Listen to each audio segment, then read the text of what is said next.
Assalamualaikum warahmatullahi wabarakatuh. Perkenalkan, kami dari kelompok 5 terdiri dari 4 orang.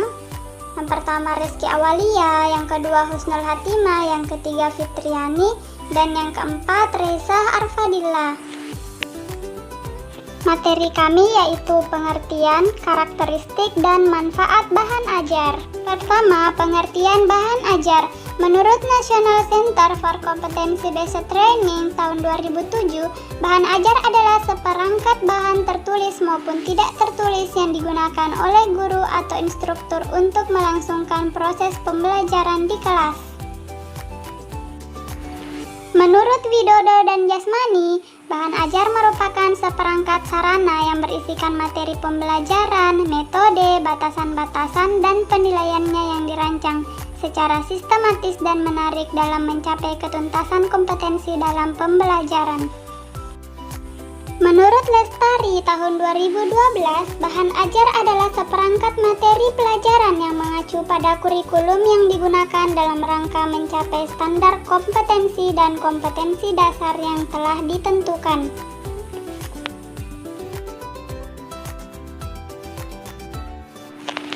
Berdasarkan pengertian bahan ajar tersebut, dapat diambil kesimpulan bahwa bahan ajar adalah seperangkat bahan yang digunakan pengajar untuk mencapai tujuan pembelajaran sesuai standar kompetensi dan kompetensi dasar yang ditentukan. Yang kedua yaitu karakteristik bahan ajar. Menurut Widodo dan Jasmani, bahan ajar memiliki 5 karakteristik, yaitu yang pertama, self-introductional. Maksudnya bahan ajar yang dirancang dapat digunakan secara mandiri oleh siswa di dalam proses pembelajaran. Yang kedua, self-contained. Maksudnya bahan ajar yang tersaji untuk dipelajari siswa berisi seluruh materi pelajaran dalam satu unit kompetensi dan subkompetensi. Yang ketiga, stand alone. Maksudnya bahan ajar tersebut tidak bergantung dengan bahan ajar lain.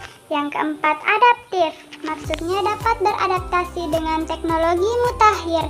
Yang terakhir, user friendly. Maksudnya memudahkan pengguna dan memberi kesan bersahabat baik secara tampilan maupun fungsi dalam penggunaannya. Yang ketiga yaitu manfaat pembuatan bahan ajar. Kegunaan atau manfaat bahan ajar dapat didasarkan kepada pengguna dari bahan ajar itu sendiri, yaitu manfaat bagi guru atau pendidik dan kegunaan bagi siswa atau peserta didik. Manfaat pembuatan bahan ajar bagi guru atau pendidik. Ada 3 manfaat yang didapat oleh guru atau pendidik ketika bersedia membuat bahan ajar, yaitu yang pertama, guru akan mempunyai bahan ajar yang dapat membantu dalam kegiatan belajar mengajar.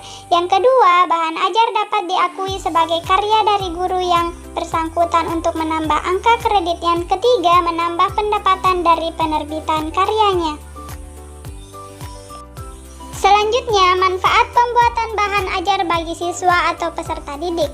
Apabila bahan ajar yang disediakan atau diberikan kepada siswa itu menarik dan inovatif, maka siswa atau peserta didik akan memperoleh manfaat sebagai berikut. Yang pertama, kegiatan pembelajaran di kelas menjadi lebih menarik. Yang kedua, siswa dapat menjadi lebih mandiri dalam belajar. Dan yang ketiga, siswa memperoleh kemudahan dalam memperoleh informasi terkait kompetensi yang harus dikuasai. Itulah pemaparan dari kelompok kami, semoga bermanfaat. Terima kasih. Akhir kata saya ucapkan wassalamualaikum warahmatullahi wabarakatuh.